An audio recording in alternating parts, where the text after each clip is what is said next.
تعالالي علشان الموضوع مهم اوي اوي اوش.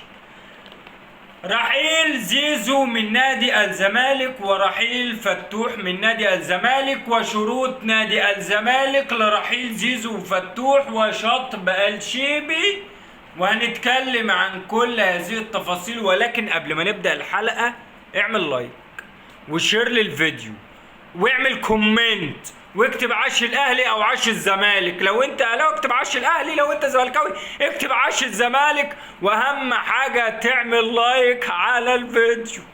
بص يا سيدي، زيزو بيتفتح له الاشاره الخضراء، حلو، زائد ان فتوح مفتوح له الاشاره الخضراء قد كده. ازيدك من الشعر بيت بقى ان زيزو سوف يرحل من نادي الزمالك في خلال الفترة المقبلة، وفترة قصيرة جدا جدا جدا. تعال نشوف بقى طلبات نادي الزمالك لرحيل زيزو وفتوح الجوز. بقول لكم ايه، ما تيجوا نلم ورقنا بقى عشان الموضوع كده خلاص ما مبقاش في زمالك. هنفتح نادي الزمالك ليه؟ احنا نشد عربيتين بليلة على رأي الاهلاوية ونقعد بيهم قدام النادي، لان احنا كده بنقدم ضحك. لما يبقى عندك زيزو وفتوح هيمشوا وجاي لهم عروض وهيمشوا وتيجي توافق عليها، يبقى احنا فاتحين النادي ليه؟ يبقى احنا داخلين مش على موسم 2005 اللي كلنا بنتريق عليه، لا، ده احنا داخلين على موسم لم يمر به نادي الزمالك من قبل. يعني فترة 2005 ديت لا، ده خلاص بقى، دي كانت هينة، دي كانت هينة. ده اقول لك على حاجة، الموسم اللي احنا فيه ده كان موسم عسل، الموسم اللي احنا فيه ده كان موسم جميل بالنسبة للي داخل عليه نادي الزمالك. فده هيبقى في خبر كان، وهيبقى الدنيا انت مش شايف لها اي ملامح اصلا. نادي الزمالك انت مش شايف له اي ملامح. ليه بقى؟ هقول لك نادي الزمالك موافق على عرض زيزو، وهو ان زيزو لو جاله عرض ب10 مليون او 8 مليون سوف يوافق نادي الزمالك لرحيل زيزو، ولكن بشروط. اولهم، تعالى يا زيزو عايز تمشي يا زيزو؟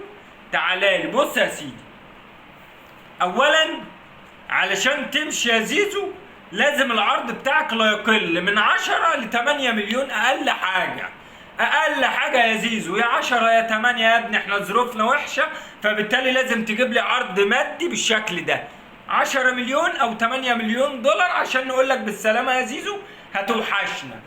تاني حاجة، وضع شرط في العقد انك ما ترجعش النادي الاهلي وتغفلنا تاني يا زيزو. كفاية امام عاشور يا زيزو، كفاية امه. فبالتالي علشان تمشي يا زوز لازم تمضلنا على ورقة انك متنازل عن كل مستحقاتك، وتعمل لنا فيديو بالكلام ده. يعني ايه؟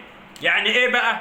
يعني تجيب لي ورقة بيضة تكتب لي انك موافق على الرحيل بخطك من نادي الزمالك، زائد ان حضرتك هتطلع في فيديو كويس ومحترم وجميل تكون لابس فيه الحته الزفره، وتقول لي بقى انك متنازل عن كل مستحقاتك، او بمعنى اشيك انك قبضت كل مستحقاتك يا زوز. فبالتالي زيزو علشان يرحل من نادي الزمالك لازم يعمل 4 حاجات. اولهم عرض لا يقل من 8 ل 10 مليون دولار. تاني حاجة، تكتب لي ورقة على بياض كده يا زوز انك موافق على الرحيل من نادي الزمالك. تالت حاجة، انك تكتب لي موافقة وورقة انك لن ترجع على النادي الاهلي. تكتب لي بند وشرط كده قانوني في الليسته الجميله اللي هتتعمل والعقد الجديد اللي هيتعمل، ان انت مش هترجع للنادي الاهلي وتغفلنا التاني يا زيزو، ومش هتضربنا على قفانا تاني.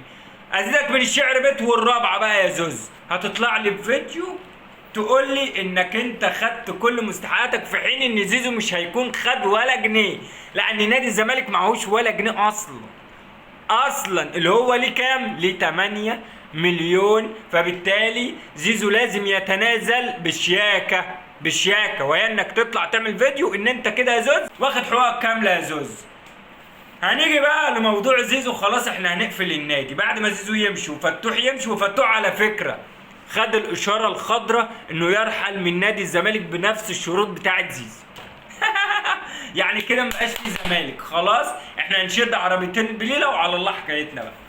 هنخش بقى في موضوع الشيبي وحسين الشحات، لان الموضوع كبر قوي قوي قوي قوي. وسؤال بيطرح بلح للشيبي، انت عملت في نفسك كده ليه يا ابني؟ انت عملت في نفسك كده ليه؟ انت بقيت مهدد بالشطب. واحد هيقول لي مهدد بالشطب اصلي، هقول لك ليه بقى؟ هقول لك تعالى لي.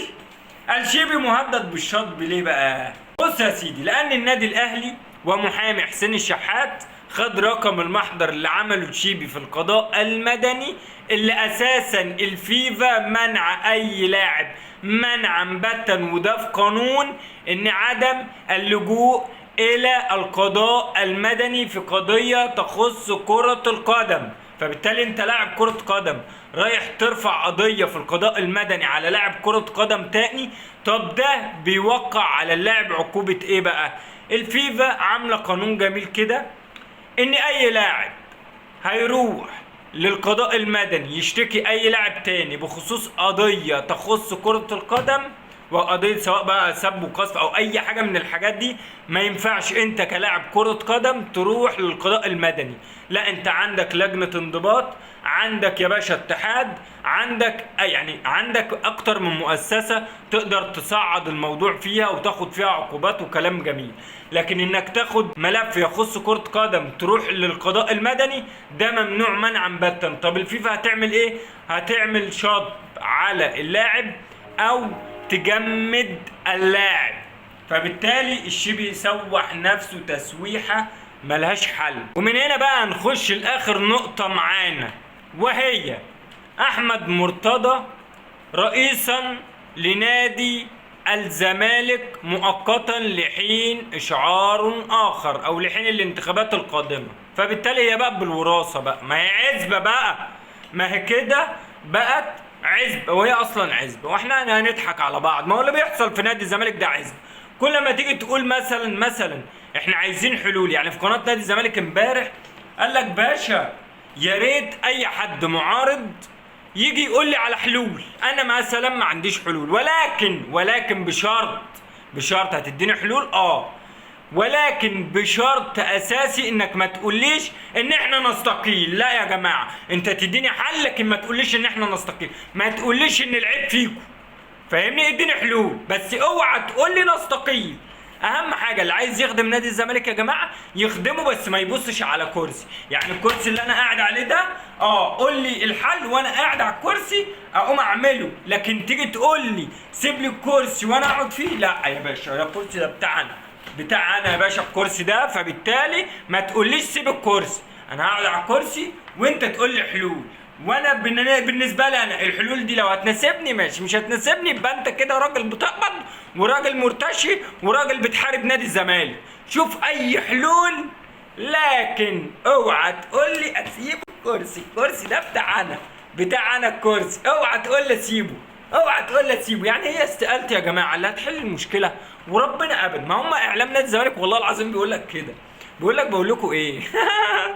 وانتوا فاكرين يا جماعه ما تشوفوا حلول، لكن ما تقولناش سيبوا الكرسي. يعني فاهمني؟ قول لي حلول. سيبوا الكرسي؟ لا، سيبوا الكرسي. وبعدين انا نفسي اسال سؤال بيطرح بلح. يعني هم بقى في اعلام قناه نادي الزمالك بيقول لك ايه بقى؟ بيقول لك بصوا يا جماعه، يعني انا مثلا اي حد هيجي يقول لي استقيل ده مش حل. يعني استقالتي يا جماعه، استقالتي انا هي اللي هتحل الازمه؟ لا والله ما هتحل الازمه. انتوا سيبوني قاعد على الكرسي، لكن انتوا تشوفوا حلول تانية. لكن تقول لي سيب الكرسي وربنا ابدا، ازعل. يا اما تبقى حاجه من الثلاثه، انك تبقى قابض ومرتشي، وانك انت تبقى ما بتحبش نادي الزمالك، ما تكونش خايف على استقرار نادي الزمالك. ده بالنسبه لنا. اديني حلول، تعالى حل معايا، لكن تقول لي سيب الكرسي لا، بدون النظر الى الكرسي بالله عليكم. خلاص هو ده نادي الزمالك، بقت عزبه. رئيس نادي الزمالك ساب نادي الزمالك ولكن جاب لنا ابنه. سلام.